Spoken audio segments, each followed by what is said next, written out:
Yo, what's up guys? Welcome back to another video. Today I'm going to be showing you how to make some ultra smooth slow-mos in After Effects. Okay, so first you're going to go down to the bottom left of your toolbar and you should see it looks like a little film icon, like old film tape icon.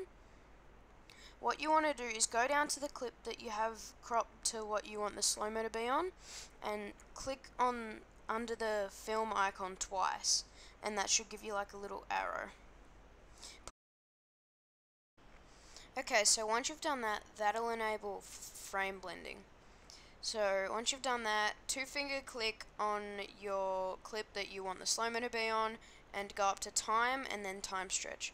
That'll bring up this little menu and go to the stretch factor option and type in 200, and you can play around with the settings, but once you've done that, just click OK, go out of it, and that'll automatically make it slower.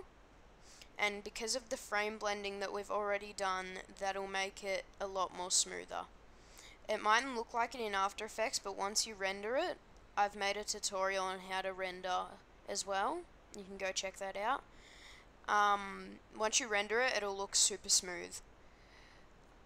So thanks for watching, and I'll see you in the next video.